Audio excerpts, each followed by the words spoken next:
With these words, I am concluding, sir.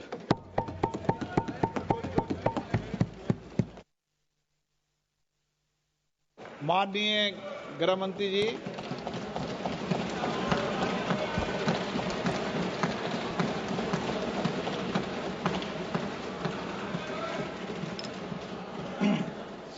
माननीय अध्यक्ष जी, आज जो मेरे साथी मंत्री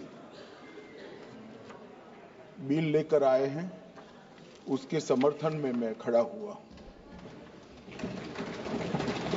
माननीय अध्यक्ष जी, मैं सुबह से जो चर्चा चल रही है 12 बजे से, ओके एक मिनट चेक कराता हूँ। हाँ एक सेकंड चेक कराता हूँ। एक सेकंड में करा रहे हैं, चेक करा रहे हैं। माननीय अध्यक्ष जी, 2 मिनट लगता है कभी। सुबह से जो चर्चा चल रही है उसको मैंने बारीकी से सुना है। मुझे लगता है या तो निर्दोष भाव से या तो राजनीतिक कारणों से ढेर सारी भ्रांतियां कई सदस्यों के मन में भी है और कई सारी भ्रांतियां सदन के माध्यम से, आपके माध्यम से पूरे देश भर में फैलाने का प्रयास भी हो रहा है। बिल पर चर्चा का जवाब तो माननीय रिज्जू साहब देंगे। मैं कुछ बातें यहां रखी है, इसको मेरी समझ के हिसाब से क्लैरिफाई करने का जरूर प्रयास करूंगा। माननीय, ये वक्त एक अरबी शब्द है। वक्त का इतिहास मान्यवर कुछ हदीसों से जुड़ा हुआ मिलता है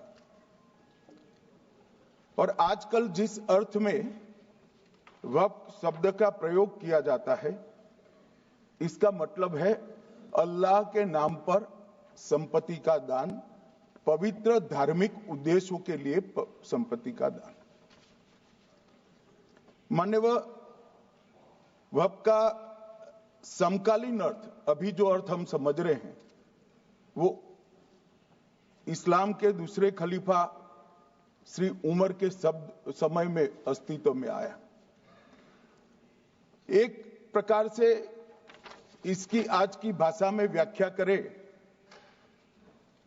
तो वक्त एक प्रकार का चैरिटेबल एंडोनमेंट है और जहां एक व्यक्ति संपत्ति, भूमि या मूल्यवान संपत्ति धार्मिक या सामाजिक भलाई के लिए दान करता है बिना उसको वापस लेने के उद्देश्य से, वहां वक्त की रचना कर। इसमें दान देता है, वो शब्द का बड़ा महत्व है। दान उस चीज का ही कर्ज किया जा सकता है जो हमारा है। सरकारी संपत्ति का दान मैं नहीं कर सकता। मान्यवर किसी और की संपत्ति का दान मैं नहीं कर सकता। दान उसी चीज का किया जाता है जो हमारा है। मान्यवर, इसी विषय पर ये सारा जो बहस चल रहा है। भारत का जहां तक सवाल है, दिल्ली में सल्तनत काल के प्रारंभ में मुइज़ुद्दीन घोरी के समय पर पहली बार वक्फ अस्तित्व में आया।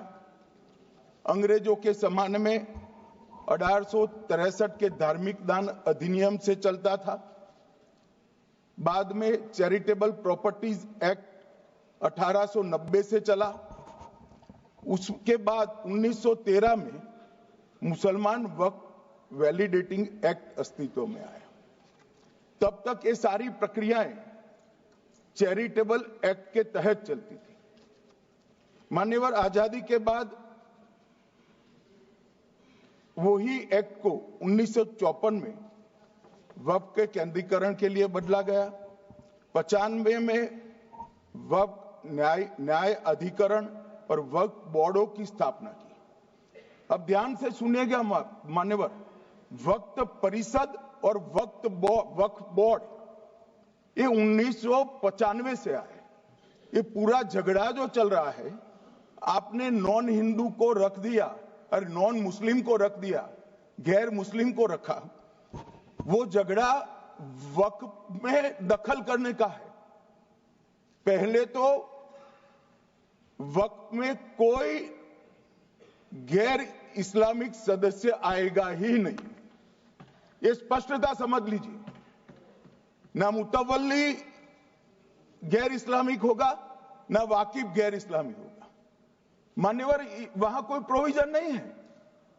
जो धार्मिक संस्थाओं का संचालन करते हैं उसमें कोई गैर मुस्लिम व्यक्ति रखने का प्रावधान किया भी नहीं है, हम करना भी नहीं चाहते हैं मान्यवर। इसलिए जो बड़े बड़े भाषण करते हैं कि समानता का अधिकार चला गया, दो धर्मों के बीच में समानता नहीं रही, मुसलमानों के धार्मिक अधिकारों के बीच में दखल खड़ी हो जाएगी, कुछ नहीं होने वाला मान्यवर। इस दृष्टि से देखें तो 1995 तक वक्फ की काउंसिल और वक्फ बोर्ड था ही नहीं, वो तो 95 से आया। और मान्यवर, ये जो भ्रम खड़ा किया जाता है कि ये एक मुस्लिम भाइयों के धार्मिक क्रियाकलापों के अंदर, उनके दान की हुई संपत्ति के अंदर दखल करने का है, ये बहुत बड़ी भ्रांति फैलाकर माइनॉरिटी को डराकर अपनी वोट बैंक खड़ी करने के लिए किया जा रहा है मान्यवर। कहां पर गैर मुस्लिम सदस्य रखे जाएंगे? परिषद में और वक्फ बोर्ड में। उसका काम क्या है? उनका काम धार्मिक क्रियाकलापों को कुछ चलाने का नहीं है।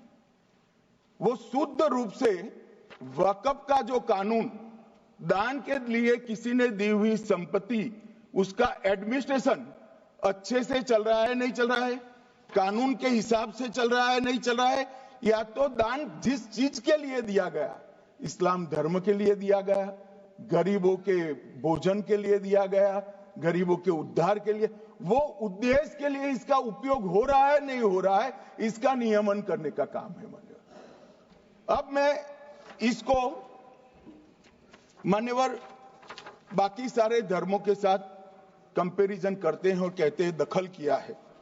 मैं उसको स्पष्ट करना चाहता हूं। मान्यवर, वक्फ जो है वो हमारे यहां ट्रस्ट एक्ट है, इसमें ट्रस्ट है। तो ट्रस्ट के अंदर जो ट्रस्ट को बनाते हैं वो ट्रस्टी होते हैं और एक मैनेजिंग ट्रस्टी होते हैं।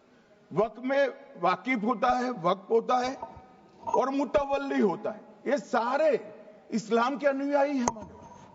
अरे भाई, आप कह रहे हो, हम तो कह रहे हैं क्योंकि इसका वक्फ शब्द ही इस्लाम से आया है, इसलिए हम कह रहे हैं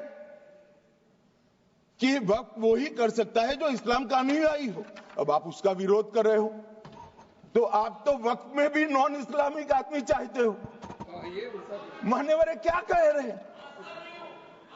हम इसलिए कह रहे हैं कि वक्फ वो ही कर सकता है जो प्रैक्टिसिंग इस्लाम को प्रैक्टिस करता होगा, क्योंकि मान्यवर इसकी उत्पत्ति ही इस्लाम के सिद्धांतों से हुई। अब मान्यवर, वक्फ धार्मिक हुआ, वक्फ बोर्ड नहीं हुआ, वक्फ परिषद भी नहीं हुई।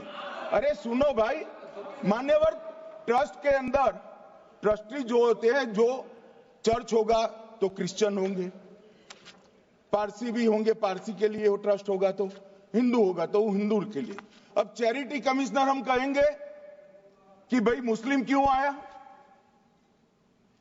मुझे बताओ, चैरिटी कमिश्नर एक्ट में मुसलमान चैरिटी कमिश्नर बन सकता है या नहीं बन सकता है? उसको ट्रस्ट नहीं चलाना है, उसको चैरिटी के कानून के हिसाब से वो ट्रस्ट चले, उसकी देखरेख करनी है। ये धार्मिक